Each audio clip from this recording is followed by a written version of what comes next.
কোর্টের এই রায়ের পর থেকে আমরা আন্দোলন চালিয়ে আসছি। একটা জিনিস এখানে স্পষ্ট যে আমাদের আদালতের বিরুদ্ধে আমাদের কোনো অবস্থান নেই। এখানে আদালত আদালতের মতো কাজ করবে। আমরা ছাত্ররা আমাদের দফা দাবি আমরা রাজপথে আদায় করে নেব। আরেকটি বিষয় হচ্ছে যে 2018 সালে যখন গণ আন্দোলনের প্রেক্ষিতে যে নির্বাহী বিভাগ এখানে 2018 সালে পরিপত্রটি জারি করলো কোটা বাতিল করে, আজকে বিচার বিভাগ দিয়ে যখন সেই কোটা থেকে আবার পুনর্বহাল করা হলো, সেটা শিক্ষার্থীদের সাথে একটা প্রহসন। এবং এই যে রাষ্ট্রযন্ত্রের মধ্যে সমন্বয়হীনতা, তার নির্বাহী বিভাগ একটি আদেশ দিচ্ছে এবং বিচার বিভাগ সেই আদেশটি বাতিল করে দিচ্ছে। আমরা বলতে চাই রাষ্ট্রযন্ত্রের ভিতরের এই অন্তর্দ্বন্দ্বের সাথে শিক্ষার্থীদের কোনো সম্পর্ক নেই। তারা নিজেদের মধ্যে সমন্বয় করুক এবং শিক্ষার্থীদের দফাগুলোকে বিবেচনা করে দ্রুত সময়ের মধ্যে সেটি পূরণ করে দিক। নির্বাহী বিভাগের ইচ্ছাকৃত প্রহসন এবং কোর্টের দীর্ঘসূত্রিতার মধ্যে মেধাবীরা অধিকার বঞ্চিত হচ্ছে।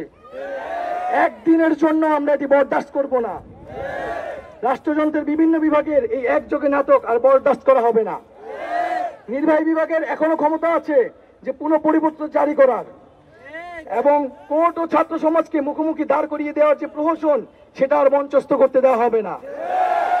আমরা আমাদের আন্দোলন চালিয়ে যাব, আদালত তাদের কার্যক্রম তার মতো চালিয়ে যাবে। আদালতের প্রতি আমাদের সুপারিশ থাকবে, মহামান্য আদালত যাতে আমাদের কথাগুলো বিবেচনা করে। এবং নির্বাহী বিভাগকে আমরা প্রশ্ন করতে চাই যে 18 সালে তারা কি এমন পরিপত্র জারি করলো যেটা 5 বছরের মধ্যে বাতিল হয়ে যায়। তাহলে সেই পরিপত্রের মধ্যে তাদের ভুল রয়েছে। তারা যথাযথ বিধিবদ্ধভাবে সেই পরিপত্র জারি করতে পারে নাই এবং শিক্ষার্থীদের আন্দোলনের সাথে এটা প্রহসন করা হয়েছে। আমরা এই প্রহসন মানি না। আমাদের যে আন্দোলন, 4 দফার আন্দোলন, সেই আন্দোলন চলমান থাকবে। এবং এখন পর্যন্ত নির্বাহী বিভাগ বা সরকারের উচ্চপদস্থ থেকে আমাদের সাথে কোনো ধরনের যোগাযোগ করা হয় নাই, আমাদেরকে কোনো ধরনের আশ্বস্তও করা হয় নাই। আমরা এর নিন্দা ও প্রতিবাদ জানিয়েছি। আজকে সারা দেশে এবং ঢাকা শহরের আমরা শাহবাগ সহ বিভিন্ন জায়গায় শিক্ষার্থীরা স্বতঃস্ফূর্তভাবে আজকে অবরোধ কর্মসূচি গড়ে তুলেছে। এবং আপনারা জানবেন যে অধিকার কোনো সময় একদিনে আদায় করে যায় না। অধিকার কোনো পাকা ফল না যে টুক করে পড়ে নেবে আর আপনারা সেটা নিয়ে নেবেন। আমাদের জন্য সেটা মাঠে থাকতে হবে। আজকে আমরা চলে গেলে দ্বিগুণ শক্তিতে কিন্তু আবার ফিরে আসব। বন্ধুগণ, এই মুহূর্তে আমি কর্মসূচিগুলো ঘোষণা করছি।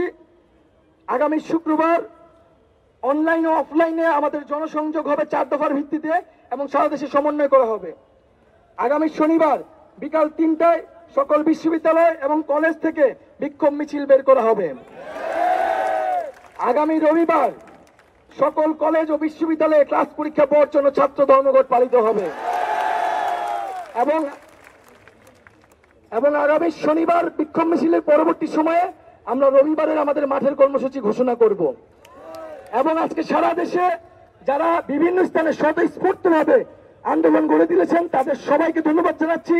এবং আজকে আমাদের এই শাহবাগ মোড়ে ঢাকা বিশ্ববিদ্যালয়ের বিভিন্ন হল সহ ছাত্র কলেজ সহ ঢাকা শহরের বিভিন্ন প্রতিষ্ঠান থেকে যারা জড়ো হয়েছেন তাদেরকে ধন্যবাদ জানাচ্ছি। সাংবাদিক ভাই বোনদের ধন্যবাদ জানাচ্ছি এবং আমাদের পুলিশ ভাই বোনদের ধন্যবাদ জানাচ্ছি আমাদের সাথে সহযোগিতা করার জন্য। বন্ধুগণ, আমরা এখন আমাদের মিছিল নিয়ে ক্যাম্পাসে যাব এবং রাজু ভাস্কর্যে গিয়ে আমাদের আজকের প্রোগ্রাম সম্পূর্ণভাবে সমাপ্তি হবে। ধন্যবাদ সবাইকে। রক্তের বন্যায়